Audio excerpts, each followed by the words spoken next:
अभी हाल ही में भारत के माननीय प्रधानमंत्री श्री नरेंद्र मोदी जी ने 700 करोड़ रुपए की लागत से 33 महीने में तैयार हुए श्री काशी विश्वनाथ धाम को दुनिया को समर्पित किया। इस परिसर में इंदौर की देवी अहिल्याबाई होलकर की प्रतिमा भी स्थापित की गई है। प्रधानमंत्री जी ने भी देवी अहिल्याबाई के योगदान की चर्चा की। साथ ही साथ अभी हाल ही में महाराष्ट्र सरकार ने अहमदनगर का नाम बदलकर अहिल्यानगर कर दिया है। ये महारानी अहिल्याबाई के नाम पर रखा गया है। सीएम एकनाथ शिंदे ने यह घोषणा की। इसके बाद लोगों के बीच नाम बदलने को लेकर चर्चा शुरू हो गई है।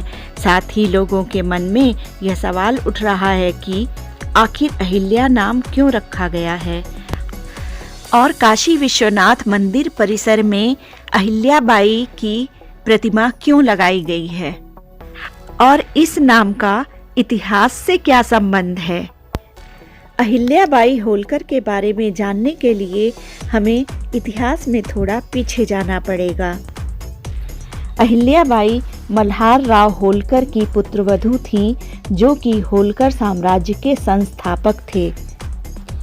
अहिल्याबाई होलकर का जन्म किसी राजसी खानदान में नहीं हुआ था। उनका जन्म 31 मई 1725 को महाराष्ट्र के अहमदनगर के छौणी ग्राम में हुआ। उनके पिता मंकोजी राव शिंदे अपने गांव के पाटिल थे। उस समय महिलाएं स्कूल नहीं जाती थीं, लेकिन अहिल्याबाई के पिता ने उन्हें पढ़ने लिखने लायक पढ़ाया। दरअसल महारानी अहिल्याबाई प्रसिद्ध सूबेदार मल्हार राव होलकर के पुत्र खंडेराव की पत्नी थीं। खंडेराव का मन राजकाज में नहीं लगता था, इसलिए अहिल्याबाई के जो ससुर थे सूबेदार मल्हार राव, वह एक ऐसी पुत्रवधू चाहते थे जो उनके बेटे को भी संभाले और राजकाज में भी उनका हाथ बटाए। उनका विवाह होलकर खानदान में कैसे हुआ, यह भी एक बहुत ही दिलचस्प घटना है। असल में एक बार प्रसिद्ध सूबेदार मल्हार राव होलकर कहीं यात्रा पर गए हुए थे। रास्ते में उन्हें रात हो गई। वह एक मंदिर के पास रुके। वहां पर कुछ लोग इकट्ठा थे और एक लड़की के गाने की बहुत ही मधुर ध्वनि आ रही थी। ओम नमः शिवाय। उन्होंने गांव वालों से पूछा, सुनो, यह बच्ची कौन है जो इतना मधुर स्वर में गाना गा रही है।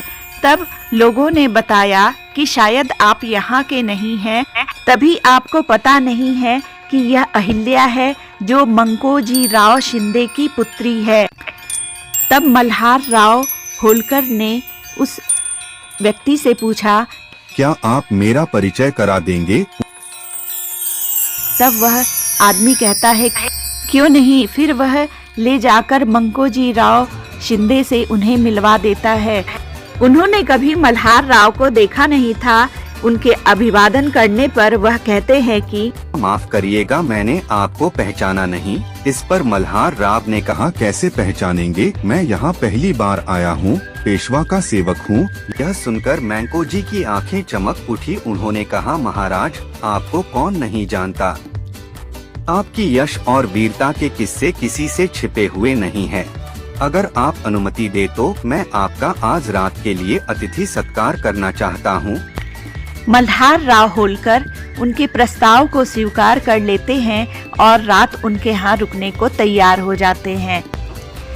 फिर वह अहिल्या को अपने पास बुलाते हैं और कहते हैं कि अहिल्या, इन्हें प्रणाम करो। फिर सभी मंकोजी राव शिंदे के घर की तरफ चल देते हैं और इधर मल्हार राव होलकर मन ही मन सोचते हैं कि मैं इसको अपनी बहू बनाऊंगा, क्योंकि वह उसकी सुंदरता, उसके सरल स्वभाव और तीक्ष्ण बुद्धि को देखकर बहुत ही प्रभावित हो गए थे। रात्रि में खाना खाने के बाद मल्हार राव ने मंकोजी शिंदे से अपने मन की बात कही। उनके प्रस्ताव को मंकोजी राव शिंदे ने तुरंत ही स्वीकार कर लिया। इस तरह वह होलकर परिवार की बहू बन गई और विवाह के पश्चात वह अपने ससुराल पहुंच गई और अपने बहुत ही अच्छे स्वभाव के कारण उन्होंने ससुराल में सबका मन जीत लिया। वह अपने ससुर मल्हार राव जी से राजकाज के कार्य सीखती रहीं। उनके पति का स्वभाव उनके प्रति बहुत अच्छा नहीं था, लेकिन अपनी व्यवहार कुशलता से उन्होंने अपने पति को अपने वश में कर लिया। इस बीच उन्होंने एक बेटे और एक बेटी को जन्म दिया और वह राजकाज में भी दिलचस्पी लेने लगे। लेकिन यह बहुत ही दुर्भाग्यपूर्ण रहा कि अहिल्याबाई के पति खांडे राव होलकर 1754 में युद्ध करते हुए वीर गति को प्राप्त हुए। उस समय उनकी उम्र मात्र 31 वर्ष थी। जब उनके पति की मृत्यु हुई तो वह पूरी तरह से टूट चुकी थीं। वह सती होना चाहती थीं और सारी तैयारियां हो रही थीं, लेकिन उनके ससुर जी उनके पास आए और उन्होंने उन्हें समझाते हुए कहा कि तू ही मेरा बेटा है, तेरे सिवा मेरे पास अब क्या बचा है। बेटी तू चली जाएगी तो मैं क्या करूँगा। इस बूढ़े बाप के बारे में सोच और सती होने की बात अपने मन से निकाल दे। मुझ पर रहम कर, अब तू ही मेरा सब कुछ है। पिता समान अपने ससुर की बात सुनकर उनका मन पसीज गया और उन्होंने राजकाज में रुचि लेना शुरू कर दिया। धीरे धीरे वह बहुत सारे कामों में पारंगत होती गईं, लेकिन अभी और भी कुछ होना था।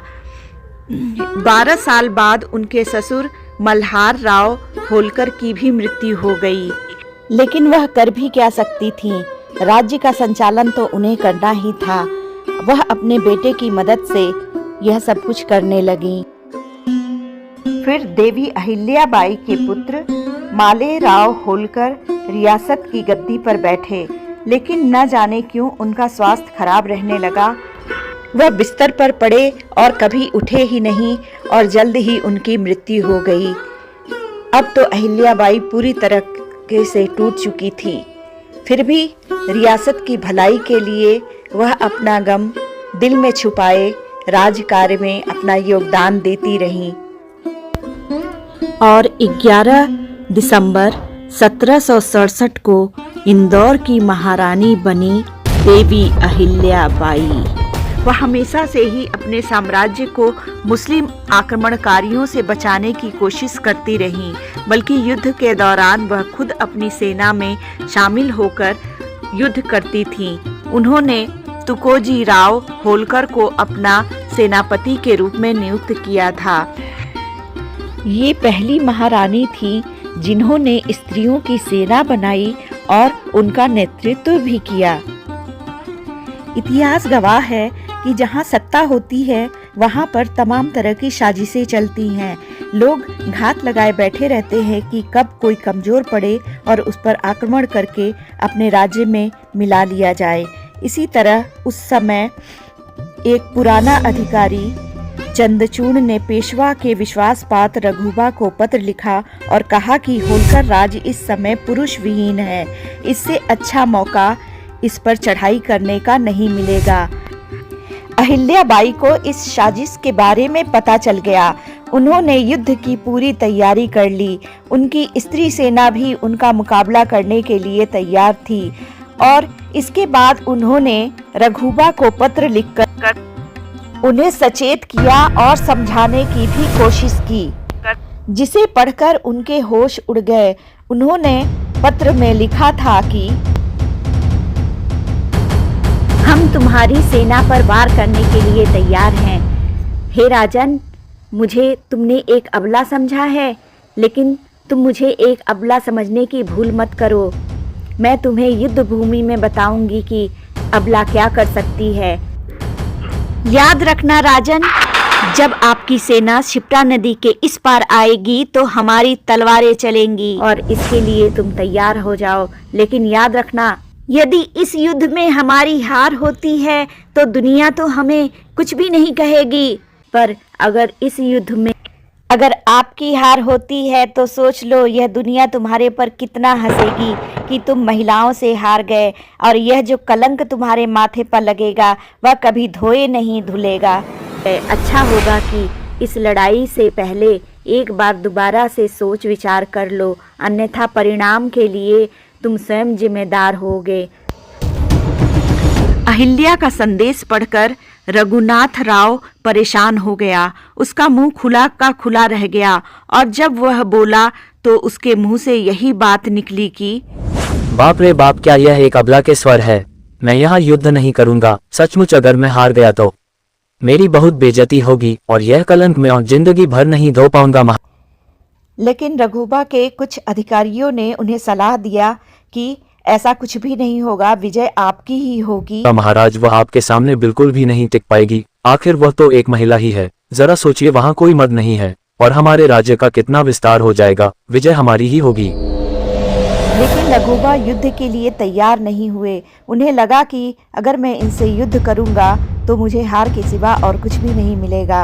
इसलिए उन्होंने अहिल्याबाई के पास संदेश भिजवाया कि वह युद्ध नहीं करना चाहते हैं, वह तो उनके बेटे के मृत्यु पर शोक व्यक्त करने के लिए आना चाहते हैं। इस तरह एक बड़ा युद्ध होने से बच गया। तभी उनके बारे में यह कहा जाता था कि वह पत्र और तलवार दोनों के उपयोग से युद्ध जीतने का कौशल रखती थी। राज्य का कार्य संचालन करने के साथ साथ उन्होंने बहुत सारे मंदिरों का, घाटों का और राहगीरों के लिए आरामगाह का निर्माण कराया था। उन्होंने कलकत्ता से बनारस तक की सड़क, बनारस में अन्नपूर्णा का मंदिर, गया में विष्णु मंदिर बनवाए। उन्होंने काशी, गया, सोमनाथ, अयोध्या, मथुरा, द्वारिका, हरिद्वार, बद्रीनारायण, रामेश्वरम, जगन्नाथपुरी इत्यादि प्रसिद्ध तीर्थ स्थानों पर मंदिर बनवाए और धर्मशालाएं खुलवाईं। साथ ही इंदौर को एक छोटे से गांव से खूबसूरत शहर बनाया। मालवा में कई किले और सड़क बनवाई। उन्होंने भूखों के लिए खाने की व्यवस्था की और प्यासों के लिए पीने योग्य पानी की। मंदिरों में विद्वानों की नियुक्ति की। अपने जीवन काल में ही इन्हें जनता देवी समझने और कहने लगी थी और 1795 में इनकी मृत्यु हो गई। लेकिन अपने कार्यों की वजह से आज भी वह जिंदा हैं और यही कारण है कि जहाँ पर उनका जन्म हुआ था, अहमदनगर, उसका नाम महाराष्ट्र सरकार ने बदलकर अहिल्यानगर कर दिया है। काशी विश्वनाथ मंदिर को समय समय पर मुगल शासकों ने बहुत क्षति पहुंचाई थी। उसमें औरंगजेब का नाम प्रमुख है, लेकिन बाद में अहिल्याबाई होलकर ने इसका पुनर्निर्माण कराया। 1777 से 80 के बीच अहिल्याबाई ने विश्वनाथ मंदिर के गर्भगृह को फिर से बनवाया और शास्त्र सम्मत तरीके से मूर्ति की प्राण प्रतिष्ठा भी कराई।